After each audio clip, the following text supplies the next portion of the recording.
Nobody has more respect for women than I do. Nobody. Hillary Clinton wants to abolish it, believe me. She wants to abolish our Second Amendment. I think they didn't deny it. I don't think anybody denied it. Other presidents did not call. They'd write letters, and some presidents didn't do anything. Many people have come out and said I'm right. You really do have to ask yourself, where does it stop? Hello and welcome to Fallacious Trump, the podcast where we use the insane ramblings of an ultra-crepidarian to explain logical fallacies. I'm your host, Jim. And I'm your other host, Mark. A logical fallacy is an error in reasoning that results in bad or invalid arguments. And the logical fallacy we're looking at this week is tokenism. And before we go any further, this is a very special birthday edition because it's Jim's birthday and also Tucker Carlson's birthday. Yeah, I just found that out today that we share a That's horrible, isn't it? I was like, oh, fuck. That's that's like the equivalent of Hitler, isn't it? You know, not wishing to, the old reductio ad Hitlerum. Uh-huh. Yeah. But yeah, and only up until last week, I discovered, courtesy of you, that Pierce Brosnan shares your birthday. So that's right. And Janet Jackson. Wow. Megan Fox. And Tori Spelling. There you go. You're in there with the greats. So, yeah. And the average greats is brought down by Tucker Carlson. Tucker Carlson. Yeah. And more about birthdays later on. So, tokenism. So, tokenism as a fallacy, it's often when you do one small thing towards solving a problem and then claim that the problem is now solved. Right. And, that's all you need to do. Yeah. And there's loads of different ways that it can be used.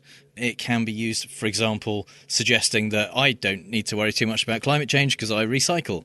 Right. So, I now can go on all the flights I want and all the other stuff. Yeah. So just doing that one token thing is seen as enough. Yep. It's also often used with regard to racism.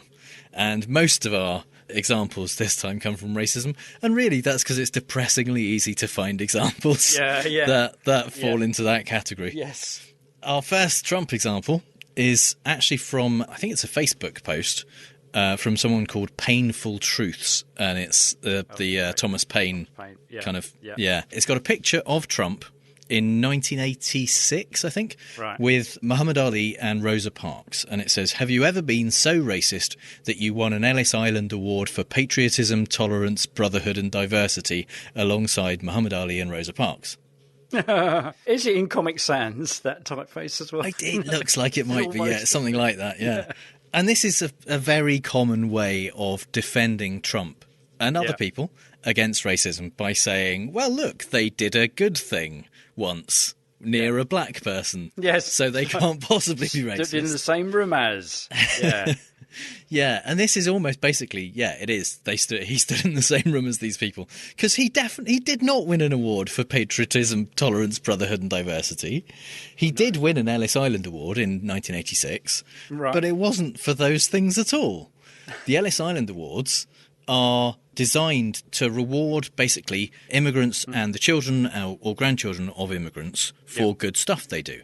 It's designed to encourage kind of acceptance and diversity and tolerance and stuff by saying, look at all the great things immigrants and the children of immigrants do. Yeah. And so the 86 awards, which was the first year that was given, the people were basically chosen for kind of things that they represented, really. Right. And so obviously Rosa Parks was representing standing up to adversity and things like that. Yep. Trump's recognition came from doing well for the city of New York through his business endeavours and the fact that he had a German grandfather. Right. And that was it. That's why he got the award, was someone who's done well in business and came from an immigrant, essentially. And probably did a lot of behind-the-scenes lobbying. Yeah. But and the fact that he's standing next to Muhammad Ali and Rosa Parks is purely a coincidence because that image is cropped. And it also featured Joe DiMaggio, Victor Borge, and singer and anti-gay activist Anita Bryant, who also won the award that year.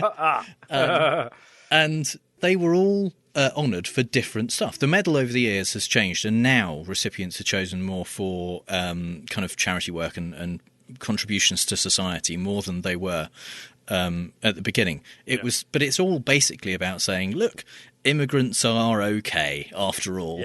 Yeah. And so the bit, the patriotism, tolerance, brotherhood and diversity. That's completely made up. That's in inverted commas. as if it's a quote. Yeah. Yeah. No, that's completely made up. Oh, that's not. right. No, yeah, that isn't no such in award. anything to do with the medal. No, it's just the person posting has either heard that somewhere or made it up out of whole cloth and just gone. You're calling him a racist. Here he is in a picture with two black people, two noted black people. Yeah. Yeah. Man. Yeah. And of course, Trump isn't averse to doing this himself. Yeah. As he said back in 2012 when he was explaining why he hadn't run for president that year and saying, he was very busy doing things like The Apprentice. I mean, I don't want to bring up a very successful show called The Apprentice. I assume you all watch The Apprentice. Where Arsenio Hall, somebody said, because I brought up the birth certificate, I'm a racist. I said, how could I be I just picked Arsenio Hall. Give me a break. Yeah. How could I be a racist? A black man just won Celebrity Apprentice. And I love the way he says, I don't want to bring up a show, and then proceeds to do exactly that. Yeah. It's like, it's along the lines of, I'm not a racist, but... Yeah, the fact that he once picked a black celebrity to win Celebrity Apprentice, and there was also one black winner of the regular Apprentice series, it doesn't mean he's not racist. And that even assumes that he was really the one who picked the winners. According to Clay Aiken, who was the runner-up that year when Arsenio Hall won in 2012, he said that basically Trump didn't know what was going on half the time on the show. It was the producers who did everything. They were kind of keeping tabs on the contestants. They decided based on ratings who was going to move forward and who was going to win. And then Trump they would really just tell him. Yeah, absolutely. To read it out, yeah. Yeah. So the fact that a show he presented had a black celebrity winner is not evidence that he wasn't racist and isn't. Or that his actions of pointing out that doing the birther stuff wasn't racially motivated, which they all were. Yeah. And the thing is, it is a difficult tightrope to walk sometimes, because when you're starting from a point with no representation for a particular group, then one example of representation is an improvement. But when that representation is all there is, and it's done only for the purpose of showing that you're not racist or you're not excluding that group, then it's potentially, at least, tokenism and potentially a fallacy. And the way that companies can show that they're not racist genuinely and actually be a good ally and do all of that kind of good stuff is to have a genuine commitment and an ongoing effort to make sure that they are representing diversity and they are doing all of the right kinds of things and supporting the right causes and so on, rather than just kind of vocally and visually doing it occasionally so that they can point to that and say, see, like the time that Trump pointed out a black guy in one of his crowds and said, look at my African American. Yeah. Yeah. Yeah. Because the thing is, the fact that the black man in his crowd stood out is testament to part of what the problem was. Yeah. So it isn't tokenism if you make a concerted effort to be inclusive and diverse as a policy, and even if you point that out and say, well, this is part of our policy, is that... I mean, it's okay to talk about how you make sure that you are open and diverse. That's fine. But it's the thing where, people who aren't racist don't tend to feel the need to constantly point out how they're not racist. Yes. It's like you said, the I'm not racist but line. Yeah. Tends to be followed by something quite racist. Yeah, I'm not being racist, but...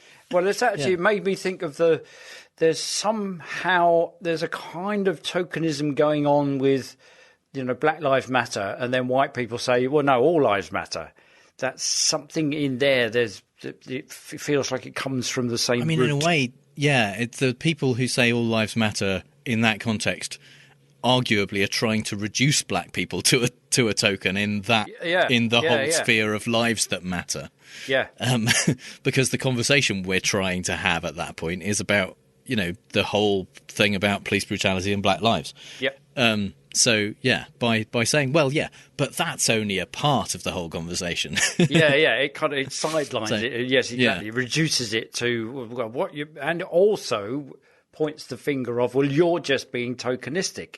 Yeah. If you're just saying that Black Lives Matter. No, they all matter. And it does call attention to your racism in a way. And there was, in a hearing where Trump had recently been called racist, Mark Meadows, who became his chief of staff, I don't think he was his chief of staff at the time, tried to argue against this by bringing Lynn Patton, a black member of Trump's staff, to kind of stand behind him while he talked about how not racist Trump is.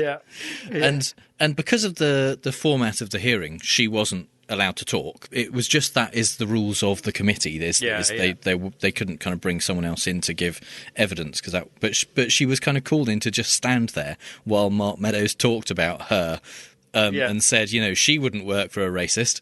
At which point the person who was at the hearing, in fact, it was Michael Cohen who was being questioned at the time because he had called Trump racist, and he said, "Okay, well, what I'd like you to do is ask Lynn Patton, when she was working at the Trump organization, how many black executives there were, because the answer's 0. Yeah. And I think it was Rashida Tlaib who then accused Mark Meadows of being racist because he brought out in quotes, I think she actually said it, token black woman to make the point of Trump not being racist. And he was upset about that because he said, I'm not being racist. It reminds me of when Boris did some campaigning nonsense, stood in front of a whole bunch of policemen or police officers saying we are extending the number of police, when they obviously cut them over the last 10 years. And the police commission themselves said, you're using us as a token of your faith in the police, and you duped us by standing here running your press conference in front of us. Yeah, it's a very optics thing to use this this fallacy, especially in politics. Yeah, it's about kind of trying to make sure that you don't look bad because you have a diverse person there among all the white. Exactly. Yeah. And now is the time, I think, for Mark's British politics corner. Well, speaking of tokenising ethnicity and kind of purporting to be diverse, the Tory party cabinet is a great one to go to because it isn't terribly diverse, but they are at pains over a great deal of time to talk about the diversity of it. And the recent scandal, take your pick. But there was one in... You're going to have to be more specific. I know, yeah. Like 2018, 2019, there was the Windrush scandal, which came to a head and led to the resignation of the then Home Secretary, Amber Rudd. And basically the Windrush scandal was...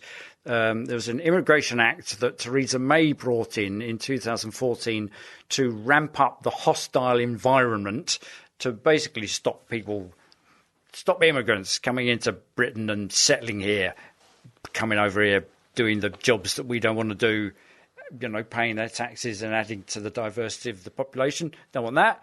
So, and that was the upshot of that Immigration Act, was that people that had been here, they called the Windrush generation because they came across from Jamaica. There was a kind of recruitment campaign from the British government to invite people from the Caribbean, from the British colonies, to come and work in Britain, in post-war Britain, to boost the economy. So there was you could come and resettle into Britain, and one of the boats that came from Jamaica was called the Windrush. And so that happened in the 50s. People have been settled here. There are thousands and thousands of first generation and second generation and third generation now people who are all part of the Windrush movement. Amber Rudd was fired not because of the maliciousness of this act. She had to resign because she lied about the number of people that had been detained under this act. So basically there were people that had been here for 60 years that were being deported. And she lied about the fact that there was a quota that was in place to get rid of people to be seen to be the party against immigration in order to court the vote that was going actually to UKIP at the time and to the far right, which are all about England for the English and all that kind of stuff. So after she resigned, Sajid Javid was put in place as the Home Secretary. And you might guess from his name that he is from a BAME, black and minority ethnic section of society. And he was asked a question in the House on his first day in office by Diane Abbott, who is I think she was Shadow Home Secretary at the time in the Labour Party. She is black. She is the MP for East London, has been for years. Her mum came over in Windrush. So this is a conversation that they had. The Windrush generation was my parents' generation. And most British people believe that they have been treated appallingly. And he will be judged on what he does to put the situation right and get justice for the Windrush generation. Like her, I am also a second-generation migrant, and I know that she shares that anger, and she should respect that other people do. She doesn't have a monopoly on that. He's tokenising his own ethnicity, basically. He's saying, I'm a second-generation immigrant, but that doesn't make you a member of the Windrush generation. It doesn't make you subject to this particular iteration of the hostile environment that Theresa May put in place. And furthermore, he goes on to then say, you haven't got the monopoly over being... Yes, you can be angry about that. She doesn't actually say, I could be angry because I'm from, my mother came over on the Windrush, so I am from that particular stock. Therefore, I have the right to be angry. She isn't saying nobody else can be angry about this, but he's twisting the knife. He's also not saying that he's angry about it as well, is he? He's basically kind of saying, she's saying, I am part of this community. Yeah, and therefore I know a little bit about this, and this is how I feel about it. And he's basically saying, but there are also immigrants who don't feel like that. I'm one of those. Yeah. So you're not the only one. That's not really the point. Yeah. And the thing that she's saying, let's hope he does the right thing, is basically to sort it out and do right by the Windrush generation, which he doesn't do. So, and not only is he tokenising his own ethnicity, he voted for the legislation. There weren't that many people that did. There were many, many Tory people at the time Tory MPs at the time in 2014 who voted against it because they could see what it would do. He voted for it. So, and then he didn't actually stop the deportations. The deportations were paused at this time. And then when he took up the job in April 2019, the deportations were restarted. And he claimed that they were guilty of very serious crimes, but they weren't. That was untrue. And in February, it was all halted again. So he's being he is the token brown person. Let's wheel him out. Let's put him in this office in order to brownwash the issue. Because at the time, I think there were 3 maybe members of the BAME community in the Tory cabinet, and Sajid was one of them. He became, after he was Home Secretary, he became the Chancellor for a while, only to be replaced by Rishi Sunak, another brown-skinned person, BAME. And let's look at the next clip is in June 2020, when there are still only 2 Asian people in the Tory cabinet. There's Rishi Sunak and Priti Patel. And Matt Hancock, who isn't Asian, was talked to on the Sky Sophie Ridge programme about this thing. It's a bit of a long clip, but it yields some rich pickings. And by the way, spoiler alert, the answer to Sophie's question is none. There are none. How many black people are in the current cabinet? There's a whole series of people from a black and minority ethnic background. The Chancellor of the Exchequer, the Home Secretary, to name but two. I'm talking about black people specifically because I do think it's quite important not to lump everyone from non-white backgrounds together, because obviously Asian people, for example, face prejudice too, but it might be a different prejudice to that faced by black people. 62%, for example, of GCSE pupils from Indian backgrounds got a strong pass in English and maths. 27% to black Caribbean. You're 3 times as likely to be stopped and searched if you're black than if you're Asian. So that's why I was specifically asking about how many black people there are in the current cabinet. Well, the 2 cabinets I've sat in with Boris Johnson as Prime Minister are the 2 most diverse cabinets I've ever sat in.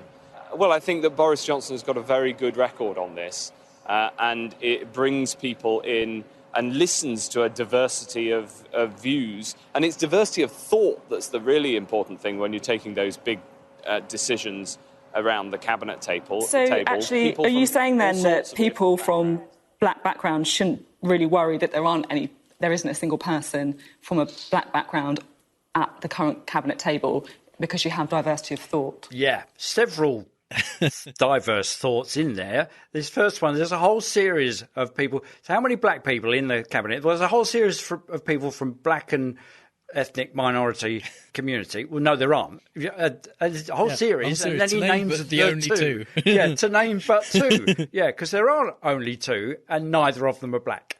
So, and then he goes on to more tokenism. This is the most diverse, 2 of the most diverse cabinets I've ever sat in. Well, it doesn't say much. The Tory party has existed for 120 years, something like that. And these are the most diverse. Some of my cabinets are very diverse. And you think, well, it doesn't actually say much for previous cabinets.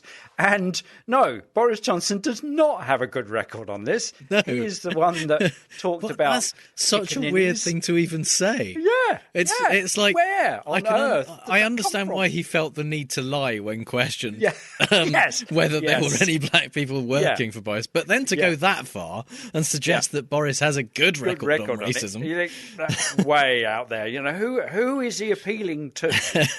People who aren't paying attention. Yeah. Because, I mean, the thing about Sophie Ridge's question is it's really well thought out and well put, because it just kind of goes, well, it isn't about you just because you've got 2 ME people out of your BAME group.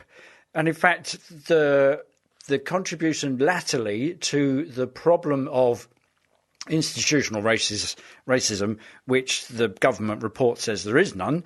What they did was do away with the description of black and minority ethnic. They just did away with that. You can't have BAME now.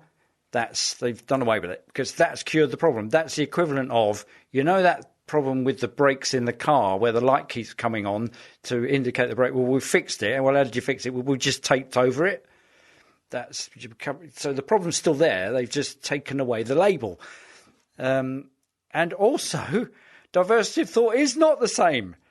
Because only Priti Patel and billionaire Rishi Sunak represented the ethnic minority communities. And given the fact that half of the BME households live in poverty, and Priti Patel's less than inclusive views about the Black Lives Matter protest, how diverse is their thought?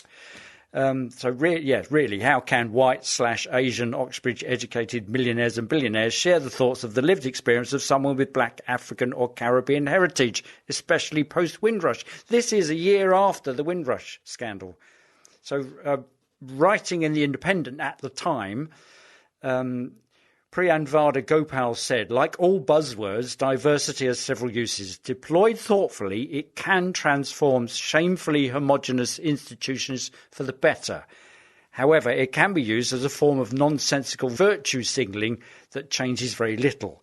Whereas spoof reporter Jonathan Pye simply said this. Our new Prime Minister is the embodiment of inequality. You can't hide that by putting a couple of right-wing shitheads who happen to have brown skin into your cabinet. So hooray for diversity. Brilliant. This government has more rich, hard-right wankers of colour than ever before. Because that's the issue that they've got. is that they're trying to promote this hostile environment. And, you know, if Priti Patel and Rishi Sunak had a little bit of self-awareness, or even Sajid Javid had some self-awareness, they would say, what you're trying to do is brownwash the problem. You're literally putting me up in order to front this thing to say there is no such thing as a hostile environment. And yet they put that in place in order to woo the right-wing white voter that were going off to UKIP and the far-right parties. And they've been very successful in doing that, despite the fact that they put Priti Patel in, or as I read the other day, because somebody described her as Pritler, because they must be terribly conflicted. And we talked about that before, because she is Asian. She's second-generation Asian. Her parents came over to Britain from India, possibly. And yet she's the doyenne of the far right because she's anti-immigration. So they must be completely her policies would have prevented her own parents from... Yes, exactly. And it's not... and that's not the first time that that's happened in the Tory party. Just as a quick fact check, you mentioned her parents migrated from India. Her grandparents were born in India, but then emigrated to Uganda, where apparently there's a large Indian population. Yes, there is. Yes. And then emigrated from there in the 60s to Hertfordshire.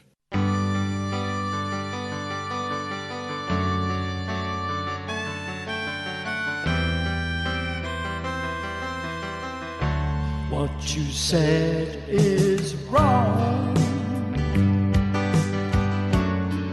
with many insulting terms. You called them fat, overweight, body shamed. Now you say you're strong.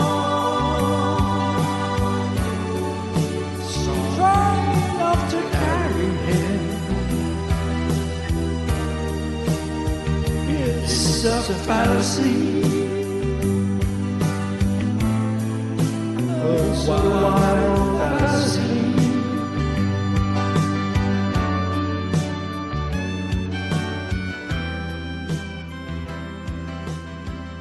There go the Hollies there with their somewhat tokenistic hit. He ain't heavy, he's my brother. So that kind of whole thing, which I was listening to the other day thinking, well, hang on a minute. This is this whole kind of thing where you're insulting him for being fat. and then you're going, oh, no, yeah, he's not heavy, he's my brother. I can actually, he's fine. You know, some of my brothers are fat. So this struck me as being quite tokenistic. Okay. Yeah. So in the Fallacy in the Wild, we like to talk about the Fallacy of the Week from a non-political perspective. And our first example this week comes actually from a political sitcom from the 90s called Spin City, which starred Michael J. Fox as the werewolf staffer for the mayor of New York, actually, I think. Yeah, and Michael J. Fox was his kind of chief of staff. It was all right. Not a bad sitcom. Didn't last that many years, though. So anyway, this is one of the staff members in the office having a bad day. This newlywed couple moved into the apartment across from mine, and they have not stopped, shall we say, celebrating their nuptials. How do you know they're newlyweds? Oh, they have cans tied to their legs. I'm guessing, James. What do you know? It sounds like our Mr. Open-Minded Carter here just might be a tiny bit heterophobic. No, not at all. Some of my best friends are heterosexual. At least they think they are. So, the classic "some of my best friends" line. Yeah. Subverted there by being spoken by a gay man about straight people. In fact, this slightly ironic because in Carter, the character played by Michael Boatman in the scene, is what in tokenism is referred to as a twofer, because he is simultaneously the only ethnic minority in the programme and also the only gay character. Right. And so he is the token black gay man. Making a kind of tokenism joke. So nice. And in a way of kind of showing that people who single out one member of a group as an example of saying I don't have a problem with them can actually betray the inherent racism there. We have this sketch from the Mitchell and Webb look, which is just fantastic. He walked by on the other side, leaving the man helpless. But then, who should wander by but a Samaritan of all people? And he actually helped the man. Hang on, Master. No, he did. He went over and actually... No, sorry. No.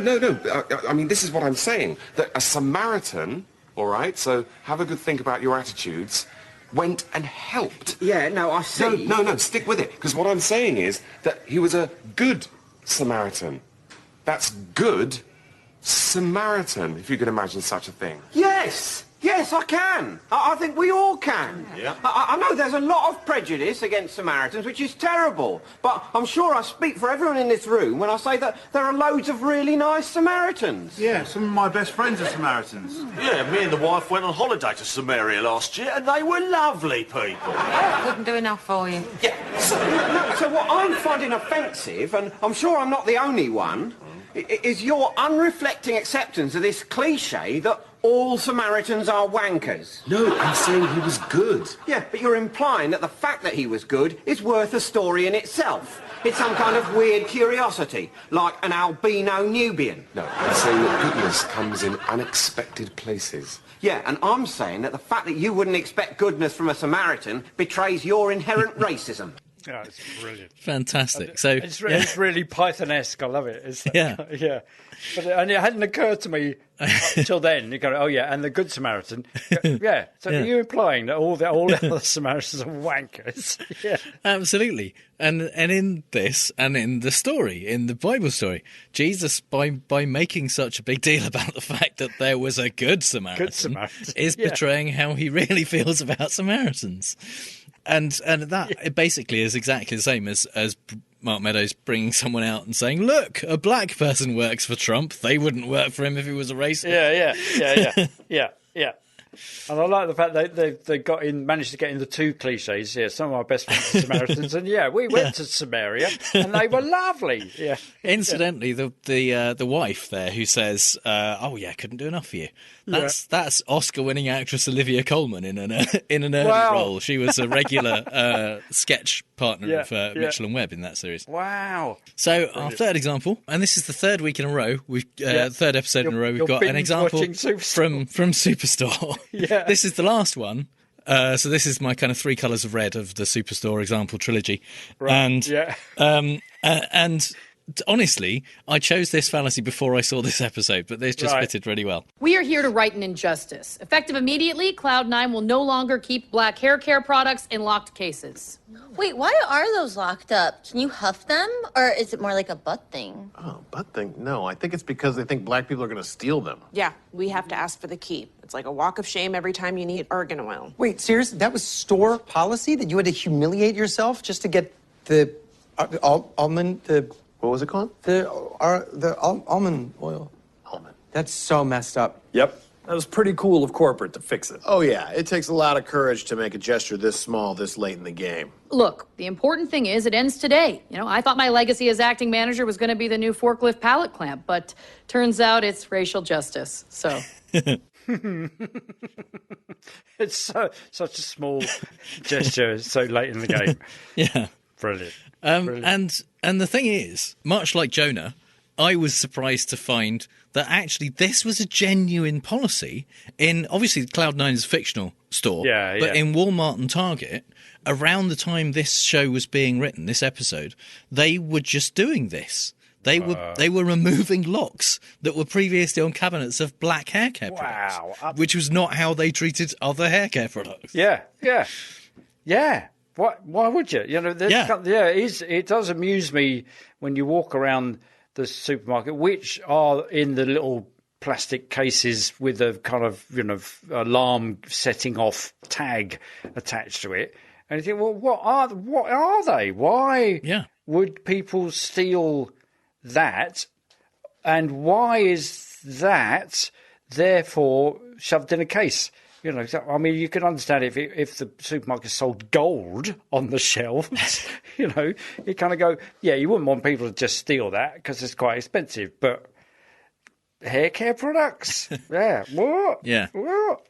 So Dina essentially claiming that they've solved racial justice by doing this. Yeah. and it's pretty cool that corporate have made this decision.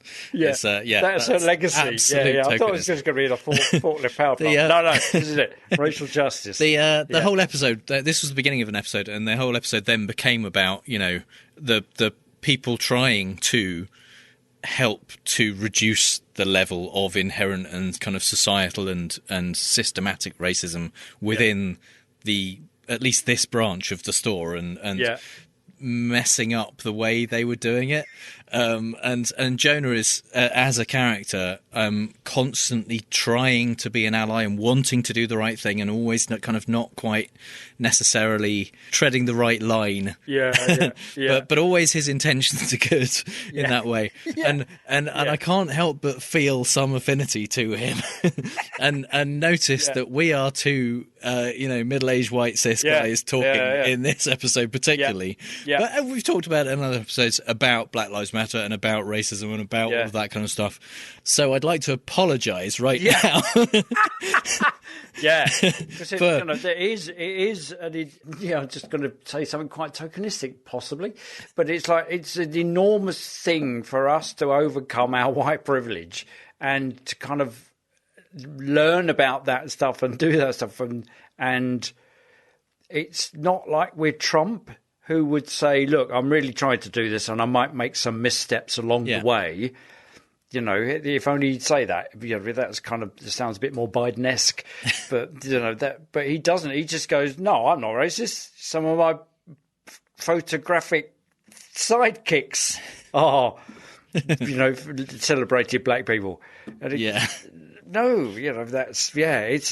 deeply troubling stuff. As a product of white privilege, I guess it's very hard for us, is what we're trying to say. So, So the point, I guess, we're making in that is just to say we are trying to be good allies, and if there is anything that we have said or say at any point that people think we could have worded differently or better or whatever, do please let us know, because we want to try to be good allies and do better and do the right thing. So we are absolutely open to having that kind of conversation. So please, we recognise that this is a conversation that we are only on the periphery of, but we're still kind of trying to have it.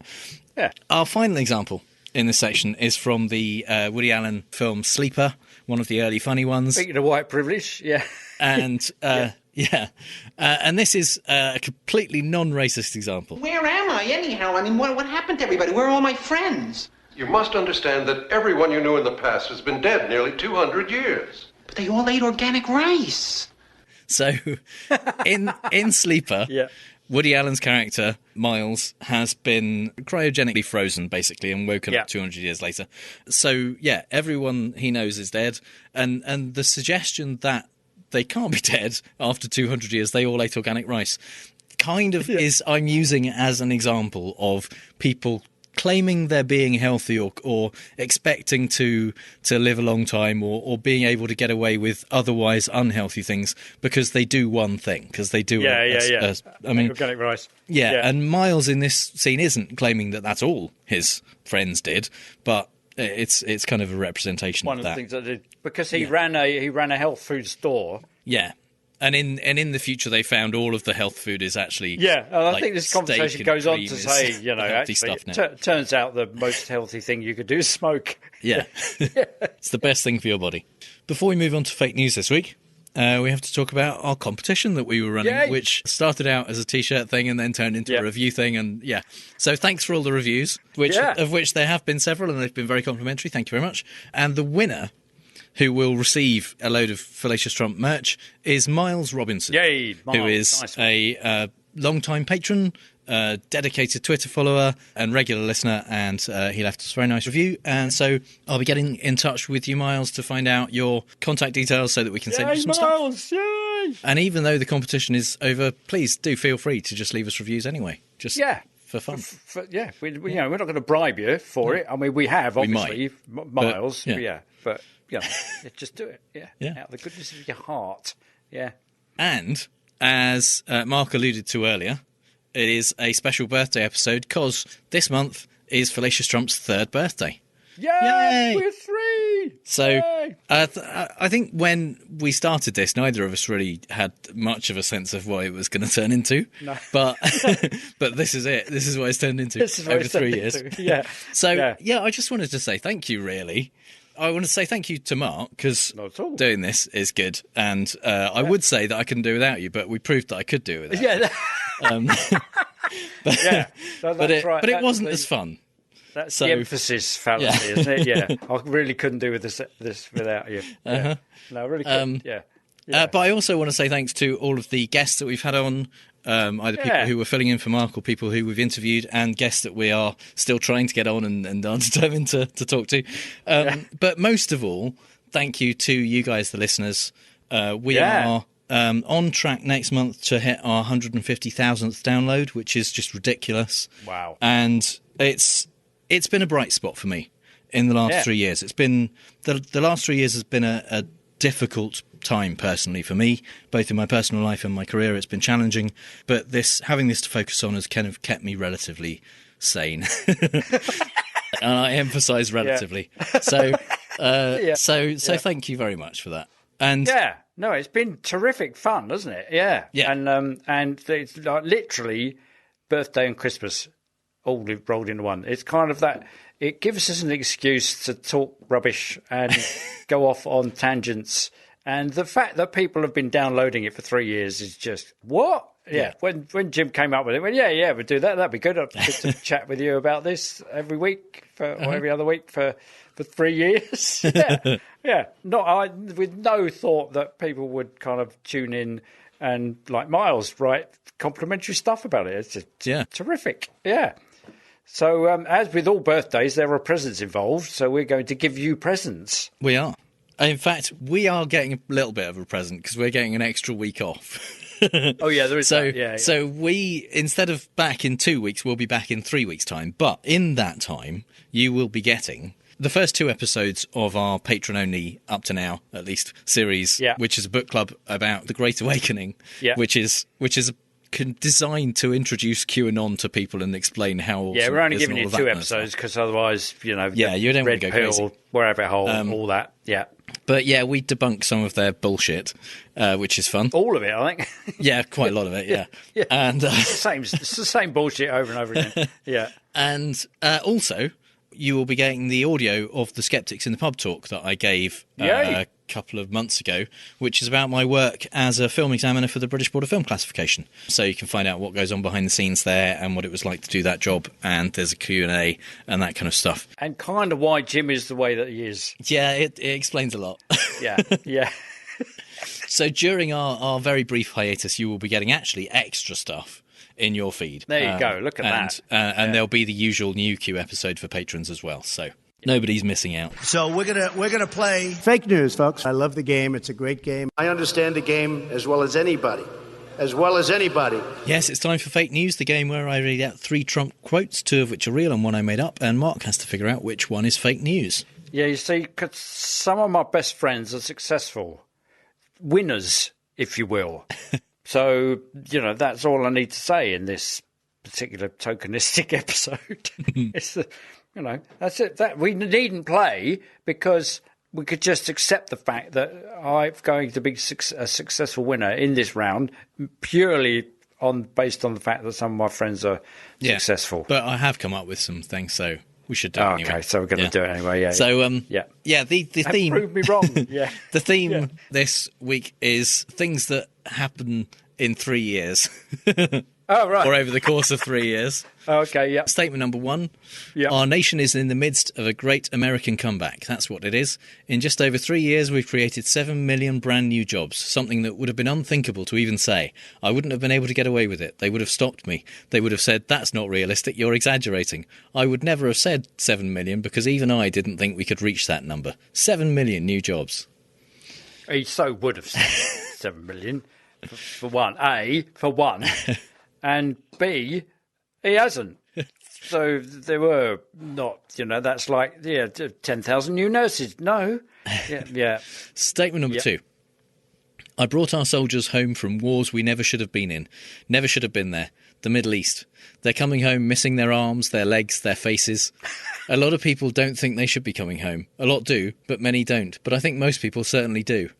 We're doing very well in our talks with Afghanistan. We're getting out very rapidly over the course of 3 years. We're already down to a much smaller number of people. People said it couldn't be done. But, has he done any of that? No. Missing their faces? That's...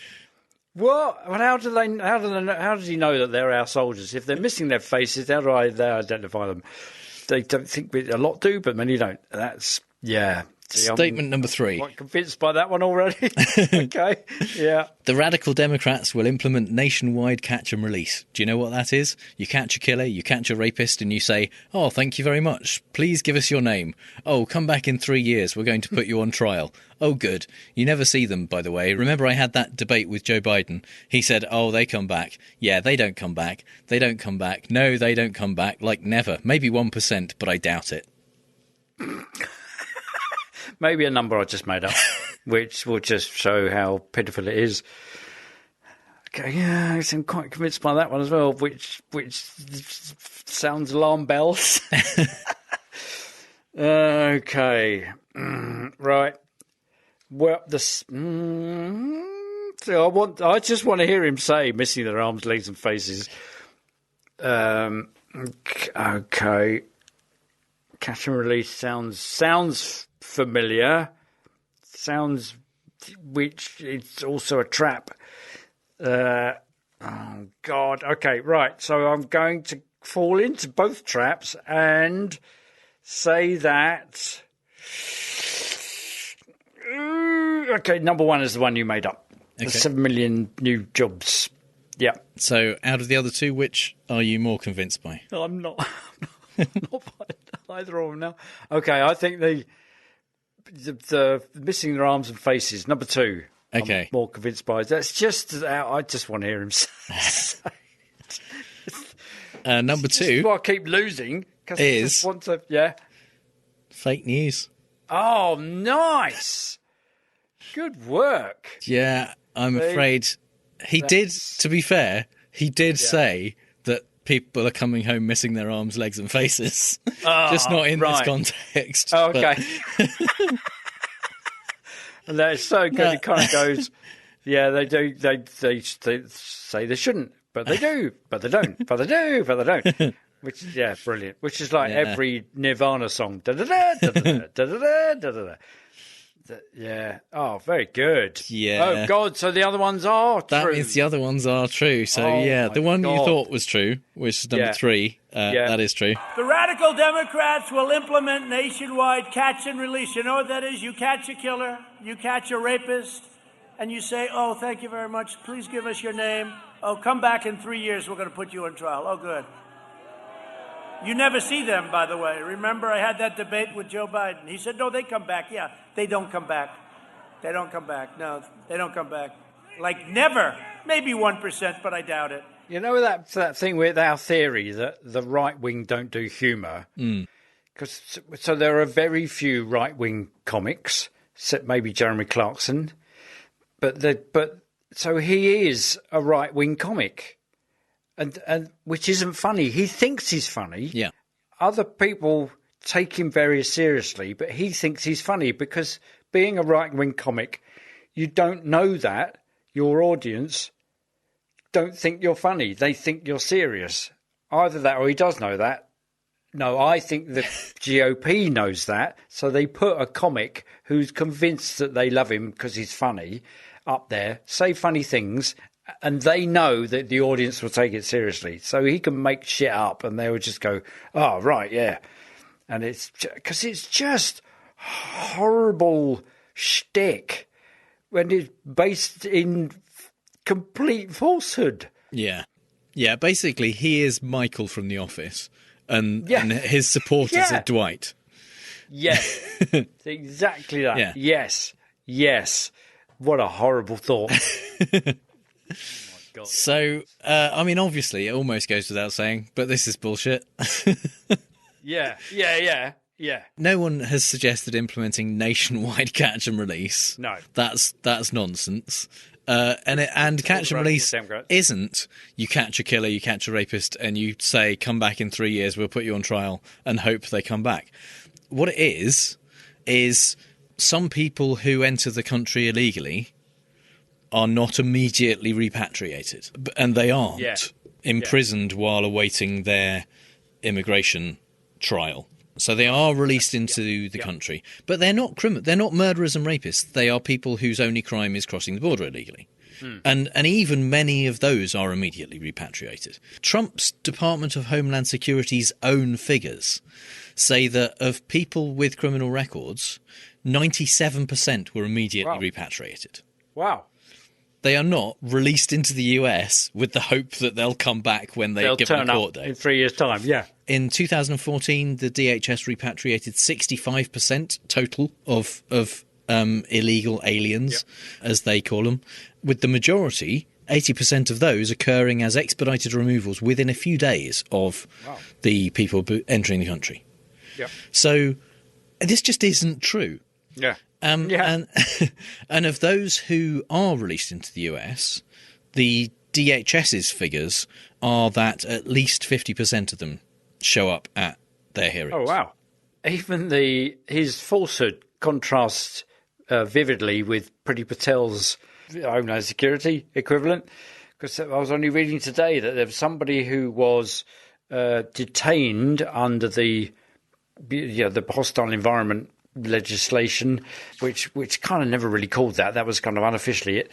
And he was held without trial and without need, and for 3.5 years or something like that, and under no requirement. And EU people coming in from the EU are suffering that as well. They're being caught when they shouldn't be, and they're not being released. Yeah. So it's just what. And I should also say that the 50% figure that's cited by the DHS is an estimate, and most immigration experts say that is a massive underestimate of the people who show up at their court case. One study by the University of California at Los Angeles found that family members released from custody, so people who came across with not just on their own, attended all of their hearings in 86% of cases during the 15-year period between 2001 and 2016, with slightly lower, 81% for non-families. And if those family members are seeking asylum, that number goes up to 96%. Yeah, because if you're going to argue your case, where would you do it? You do it at the hearing. Yeah. So, this idea that nobody ever turns up, or maybe 1%, is just completely made up. Well, it's that kind of inflated thing along the lines of they're all here and they will all just shoot you based on that one guy that there was a gun went off and somebody got caught in the ricochet. I mean, he's thinking what he would do. Yeah. If he illegally emigrated somewhere and they said, "Okay, come to your court trial," he would never go. No. So he's assuming everyone here's else my name. would do it the same way. 3 years. Yeah, exactly. He's not thinking about his voters. He's thinking about what he would do. Yeah. So the one you thought was fake, number one, that is also real. Our nation is in the midst of the great American comeback. That's what it is.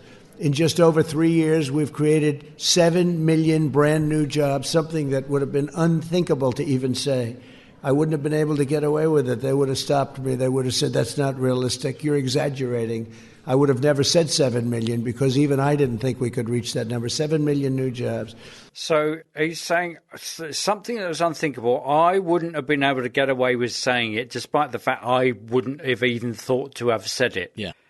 But it's so ridiculous. It's such a ridiculously high number that no one could possibly have believed it if anyone did try and say it. Yeah.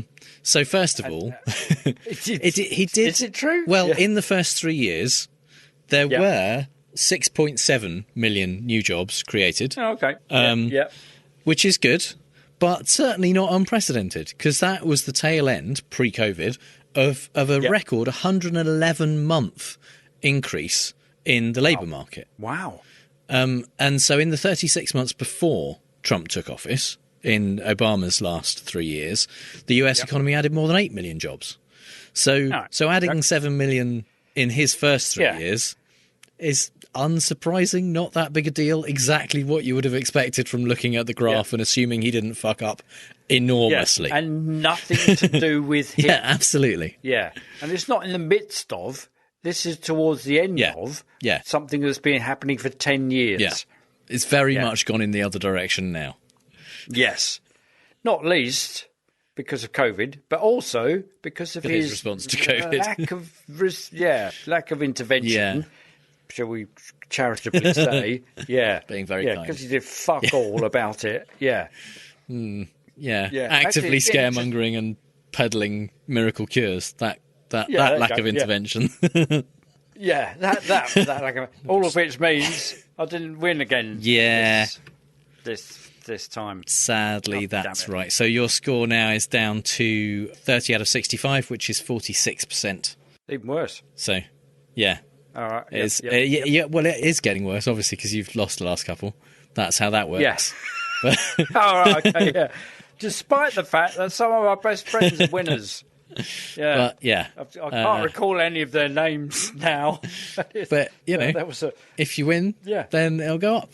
So that's how that works. There you go. That's how that works. Yeah. Right. Oh, now you've explained that. God, I've been now you know wrong what you're all supposed this to do. time. Yeah. Jesus.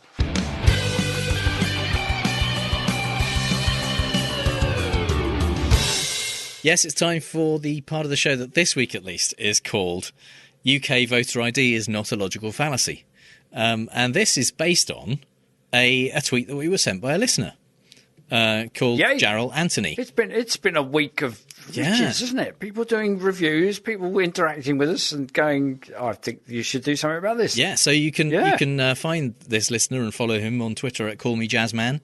And he sent us a tweet basically forwarding a tweet by Ian Dale, who is an LBC presenter, a London radio presenter, who is, I mean, based on the tweet, probably a bit right-wing. They can't. It's a weird. It's hard to say. LBC is a very odd station. It's kind of got shock jocks on it. Farage had his own show for a while, but it also has James O'Brien, who is exactly who is a kind of. He just questions the right wing's assumptions. He does, and therefore is assumed to be a left winger, a bit like Owen Jones.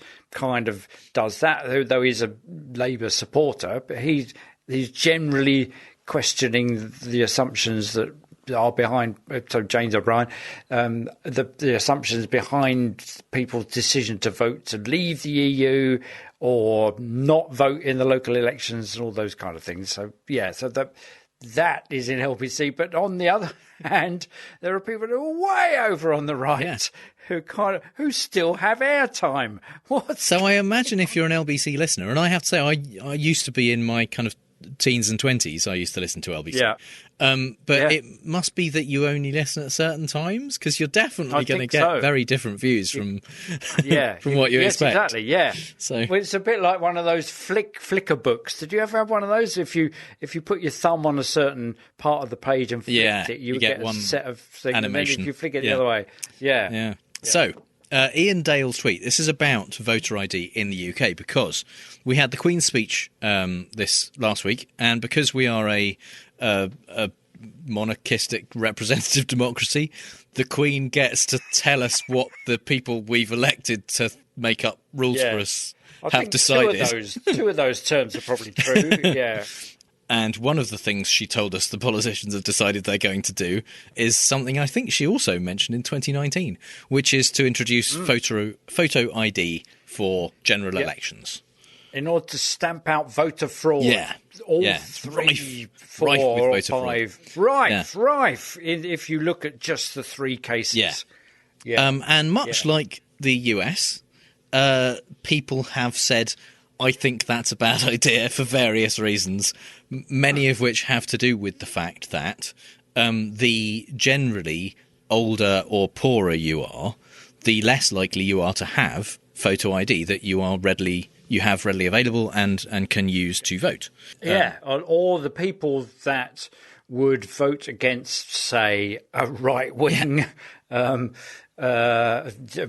rich supporter-centric political party. Yeah, by pure coincidence, this law would disenfranchise the kinds of people who would vote against the current government. People that are voting, so people who are, say, without an address and then would find it difficult to get some sort of photo ID, or without an income, or young those people, kind of things that you would people need. who are unable to take the day off to go to a council office to get photo ID or to pay for a passport to be renewed, which is quite expensive, who are less likely to be going on holiday and therefore need a passport, less likely to drive if they're in urban areas particularly, or even be able to afford a car, so unlikely to necessarily have a driver's license. So for various reasons, not least of which that it doesn't actually solve any problem, this has been seen by some to be a bad idea.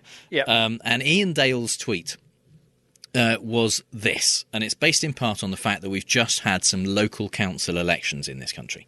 The tweet in its entirety was: turnout in last Northern Ireland Assembly elections 65%, turnout in Scottish Parliament elections 63%, turnout in Welsh Parliament elections 45%, turnout in London 32%, turnout in Hartlepool 42%. Northern Ireland is the only place in the UK to have voter ID. No further questions, Your Honour. So the implication is that Northern Ireland is the only place that has photo voter ID, and yet they have the highest turnout. That's why the turnout was huge. So it's not an issue. What are you worried about? And our listener, Gerald Anthony, said, "Hey guys, I feel like Dale's reasoning here is a logical fallacy, but I can't pinpoint which one. Would you mind explaining it on the next show?" I think the problem is because there's more than one. Yeah, that might be the reason it's difficult to pinpoint which one, because I've identified 8 in there. At the very least, it's a false equivalence. Yeah. Isn't it? That's. I mean, arguably, I've got inconsistent comparison. Which is part of that. Okay, so first of all, I would say it's a straw man, because the argument isn't from the other side that turnout will be reduced. That's not the problem. No, far from it. No, the problem is it's disenfranchisement of specific people groups who wouldn't necessarily vote in the same way as rich media owners would. So if you're voting for workers' rights and things like that because you are a worker, or you're voting for the rights of homeless people to be able to vote because you're homeless, you're going to be disenfranchised somewhat. So that's a straw man. That we are not making that argument that turnout would go down in general. It may be a byproduct of this happening. But that's not the argument that's being made. This is also a wrong tool fallacy, because turnout isn't the way to measure the impact of this law being enacted, if it in the end gets enacted. Because the way to measure it is which groups have been reduced in their turnout. What effect has this had on the makeup of the electorate? It's an inconsistent comparison. That's a given, because the Northern Ireland Assembly elections that he's referring to were in 2017, whereas all the other numbers are during a pandemic.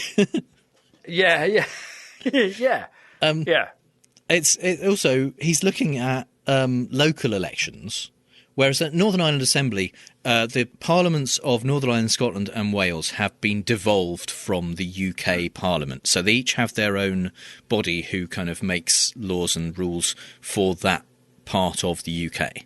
So the voting for the Northern Ireland Assembly is more like a general election, where we get to vote for the MPs who form part of the government. The elections we've just had are local council elections, where we vote for the people who will run our towns, as opposed to the people who get to make laws. So it's not the same thing at all. No. If you look at the Northern Ireland local elections, which the last one was in 2019, pre-pandemic, their turnout figures are between 43.6 and 62.4%, with an average of 52.7 across the 11 councils of Northern Ireland. So they fall right in the middle of those numbers that they're talking about. They did not have higher turnout in their local elections.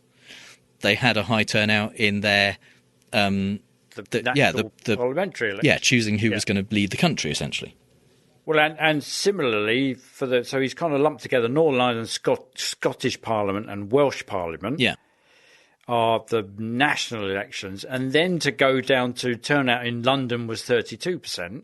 Well, but that's for the local mayoral election.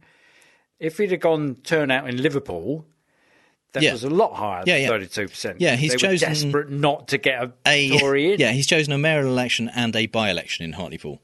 And that is the next one, is cherry picking. He's picked these ones presumably because they represent lower turnout. In fact, if he looked at the actual general election, the last time we had a general election in 2019, across England, turnout was 67.5%. Across Scotland, it was 68.1%. Across Wales, it was 66.6%. And in Northern Ireland, it was 61.8%. So Northern Ireland had, by some way, the lowest turnout of the four nations. Yep. And that is absolutely standard across the last four general elections that we've had since 2015. Yeah. In fact, in 2015, Scotland had a 71% turnout and Northern Ireland only had 58.1%. So significantly lower. Yeah. And that argument, if we chose those numbers, could very much be used to make the argument that if we chose to make it, voter ID reduces turnout.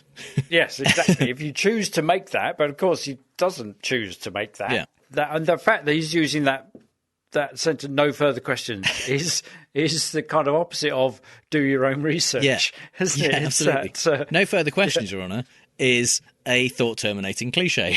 There you go, yeah. He's suggesting that we don't need to talk about this anymore. I've given you all the facts you need, all the evidence that there's nothing further to find. Yeah. Of course, if we did do our own cherry picking and looked at the general election results that prove that Northern Ireland has a lower voter turnout in general when you don't compare apples to oranges, we would probably be committing the single cause fallacy, which he's also doing by implying the opposite of that, suggesting that the voter ID is the thing that has the impact on turnout. Maybe there's other reasons. If we even were to take his numbers as read, maybe there are other reasons why turnout in Northern Ireland is particularly high. Yeah. It isn't particularly high, but if it was, arguably... I mean, in comparison with the rest of them... Yeah, the voter ID isn't necessarily the reason for either direction of that happening. No. And suggesting it's the cause is fallacious. He's also committing ignoratio elenchi, or missing the point, because the point that people are trying to make on the other side is that this whole thing isn't even necessary because voter fraud isn't a problem. Yes. Yeah. And in 2019, in the last general election, there was one conviction for voter fraud and one police caution. Wow. And the thing is, in Northern Ireland, part of the reason they have voter ID and photo ID laws is because in the 80s, it was a problem in Northern Ireland. Yeah. During the 80s, they had what we very euphemistically refer to as the Troubles. The Troubles, yeah. And there was significant sectarian fraud going on in the early 80s. In 1983, 949 people arrived at the polling stations in Northern Ireland and were told that a vote had already been cast in their name. Wow. And this is from a population of only 1.3 million, not the whole of the UK, which is 70 million plus. And out of that, there were 149 arrests and 104 prosecutions just that year. So that was why they decided they needed to do something about voter fraud. If you scale that up to the UK voting population, there would have to be 34,000 allegations of voter fraud for it to be in any way similar. And reason to enact voter ID? Yeah.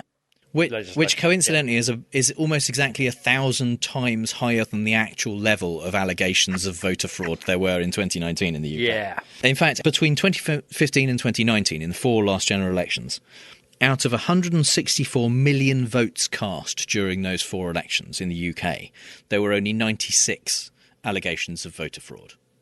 Wow.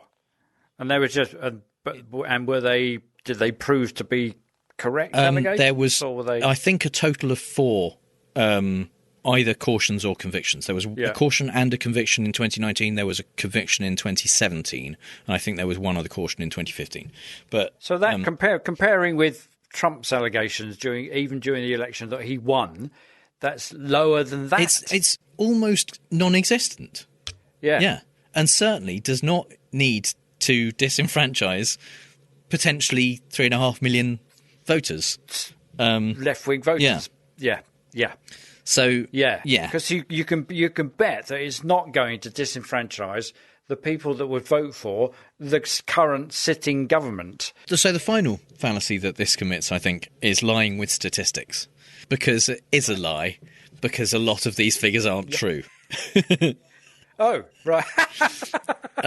So the most accurate ones are the top two, the Northern Ireland and Scottish Parliament. So Northern Ireland, he says 65%. Yes, okay, he's rounded up from 64.7. And but the Scotland one, he's rounded down from 63.49% to 63%. So making it seem further away from the Northern Ireland one. The Welsh number, Welsh Parliament election, he said is 45%. It's actually 46.8%. The London, he doesn't make it clear which he means, whether it's the London Assembly election or the mayoral election. But either way, they were both about 42.7 or 42.2%, not 35%, which is what she claims. 32% he claims. So way off. And Hartlepool, he almost gets right. So it's 42.7, not 42%. But basically, the numbers he's presenting are cherry-picked. They are not comparing apples to apples. They are often not true. They don't measure what the law would actually do. They don't represent what people's objections to it are. And he finishes off with a cliche suggesting that there is now no further requirement for talking about it. And finally, some things we really don't have time to talk about. Amazingly, the Arizona recount run by Cyber Ninjas, the company with no experience at all in elections, is going poorly. The audit, which is impressively both bullshit and batshit, was due to finish on May 14th, a hard deadline as the Veterans Memorial Coliseum where the counting is taking place is booked for some high school graduations. That shouldn't have been a problem, since the conspiracy theorist Stop the Steal supporting CEO of Cyber Ninjas estimated the count would take 16 days, and they had 21.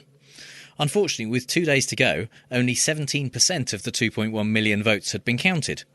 Why so slow? Well, Cyber Ninjas tried to claim their counting methods were a trade secret, but a judge called bullshit on that, so we got to see their security documents, which revealed that, well, they didn't actually have a plan for how to do the count, but they did work out what to do if Antifa attacked the facility to stop the count. Meanwhile, we've learned from audit observers that they are taking 5K pictures of each ballot to look for traces of bamboo in the paper, based on a conspiracy theory that 40,000 ballots were flown in from Asia, and, that's probably what Asians make paper out of, right? They're also holding them all up to UV lights to check for watermarks based on a QAnon theory that Trump secretly watermarked the real ballots, and they're looking at them under microscopes to see if any of them were folded by robots. I fucking swear I am not making any of that up. The count will now be delayed until after all the graduations, with the ballots going into storage in the meantime, but they've only got until June 30th, because then the venue's needed for a gun show. Excellent. In another normal day in the alternative parallel universe of Trumpland, the GOTP, the good old Trump party, reported at the Capitol Hill hearing on Wednesday, courtesy of Georgia Representative Andrew Clyde, via the peculiarly Republican cherry-picking lens, that the insurrectionist seditionary riots on January the 6th were like a normal tourist visit. The cherry-picking lens requires you to only look at that odd launcher of 1,000 memes bit of footage of the breakers and enterers meekly keeping between the red ropes and taking selfies in Statuary Hall.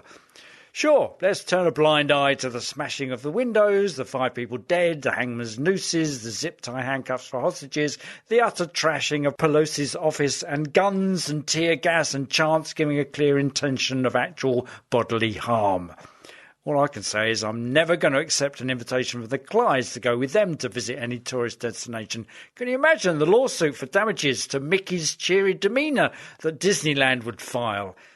Actually, I would need to see what the Clyde family's holiday schedule is so that I can get there first before Monument Valley is reduced to rubble. Do you think he's related to Keith Moon? Facebook's oversight board ruled that Trump will continue to be banned from the platform for at least 6 more months. But Donald doesn't care because he has another way to talk directly to his fans. No, it's not Frank Speech, the new social network from Pillow Baron and illegitimate love child of Tom Selleck and a pillow, Mike Lindell, since that site still isn't working 4 weeks after its official launch. No, instead, Trump has, to great fanfare, created his own communications platform called From the Desk of Donald J. Trump. I mean, I say communications platform. It's a blog. He started a blog. It's not even on a new website. He's just added a blog to his existing website. This totally original concept allows Trump to post his thoughts on which Democrats or Republicans should go fuck themselves and how, and includes share buttons so that his drooling followers can feel like they're helping their beloved God King by posting his musings on sites he's banned from, but no opportunity to comment or reply. According to a report from BuzzSumo, in the first couple of weeks, the entire blog has received about 1/5 of the engagement a single Trump tweet was getting pre-ban. And it all collapsed recently as well because he was posting complete and utter tosh about the Arizona elections, and so many people kind of slavishly drooled over the tosh that the whole thing fell over. Go, yeah, communications platform, my arse. More proof that the internet probably is the real world after all. A ransomware attack on the Colonial Pipeline, which stretches from Texas to New Jersey and supplies 45% of the East Coast gasoline.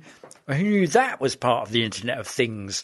Shut down operations on Friday, causing shortages across the southeast whilst the supply chain was rebooted or something. Footage of lines forming recall images from the gas crisis in the 70s, only with fewer US muscle cars.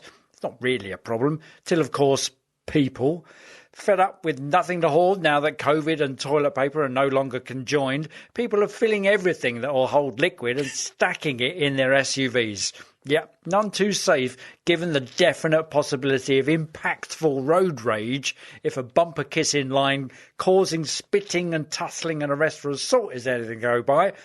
Thankfully, the US Consumer Product Safety Commission still has a sense of public duty / humour and tweeted, "Do not fill plastic bags with gasoline." Is it me, or is there a direct correlation with Republican voters and the Colonial Pipeline states? And if so, don't stop them. This is the Darwinian natural selection event we've all been waiting for. What is great about the report in the Daily Kos is how quickly the comments section turns into a discussion about which brand of electric mower is best. There you are, Andrew Clyde. Some more battery-operated cherry picking for you. I mean, I think you're being quite generous saying that they're filling everything that will hold liquid, because they're filling plenty of stuff that doesn't hold liquid. Yeah, yeah. It kind of prompted there's one of image of SUVs. people filling cardboard boxes with gasoline. It's fucking insane. And then and then worrying. And I think what they're doing, they kind of carry it and they go, oh, it's leaking out. So they just like cup the hem of their T-shirt up a bit in the hope that they can get to their car. I mean, where are they going? Are you going to put that in your car? That's so good. And given the fact that somebody's going to ram you on the interstate and then the whole thing will burst into flames, just great. Former National Security advisor and convicted traitor, General Mike Flynn, appeared last week at a rally for pro-Trump lawyer and fucking nutter L. Lynn Wood. Flynn announced that he was going to lead the crowd in the Pledge of Allegiance, and he made a big deal of how you'd have to be a commie bastard not to understand the fundamental importance of the pledge to all red-blooded, God-fearing, true American patriots, saying, I want you to hear, not just listen, I want you to hear every single word of the Pledge of Allegiance. That is our pledge to each other. That is our pledge to this country. He then started the pledge and immediately forgot the words. I mean, it's so on the nose for a general who sold out his country to not even know how to fake allegiance to it. Someone who is obviously not a listener to our show, or apparently any news channels either, the manager of the Hyatt-centric hotel in Arlington, Virginia, said that the venue's operating team had no knowledge of fiends of the show, our favourite idiots, Jacob Wall and Jack Berman.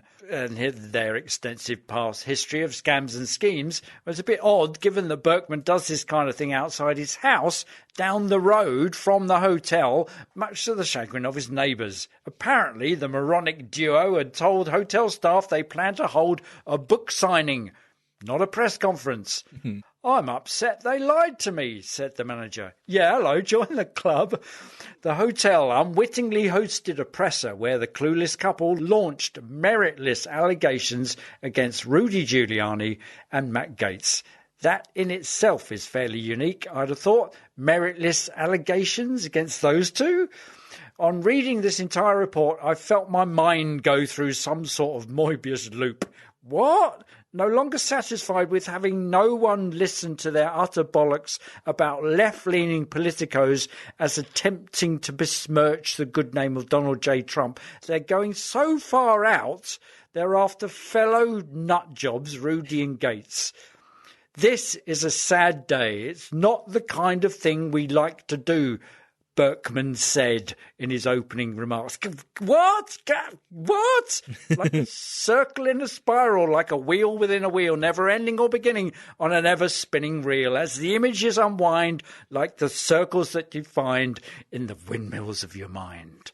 House Republicans have decided that even Liz Cheney isn't shitty enough to be their conference chair, so they've voted her out and replaced her with the admittedly even more shitty Elise Stefanik.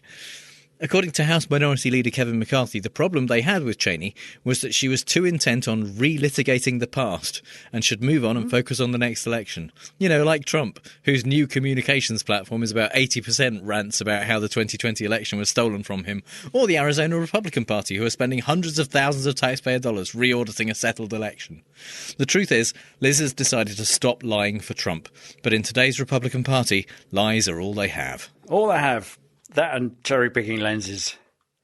In Britpol, it's been a hard week for my sanity this week. I could watch neither Prime Minister's questions for the inevitable smug fuckery from Johnson, posturing from a position of no moral high ground whatsoever, guffawing over Starmer's defeats in the local elections, nor the Queen's speech at the opening of a new session of Parliament, where she outlined that her government would be taking leaves from the GOP playbook and introducing curbs on voting, restricting the calling of elections, and clamping down on public protests about the same, in the face of no effective opposition. Seeking solace in similarly cognitively biased communities, I spotted an image that reversed the opening titles from Boris's favourite 1970s nostalgia for World War II British TV programme Dad's Army, where the three original animated Nazi flags threatening to cross the English Channel against the plucky Union Jack is now reversed to show the one Nazi flag standing in for the English government, taking on the flags of the entirety of the EU, if not the world.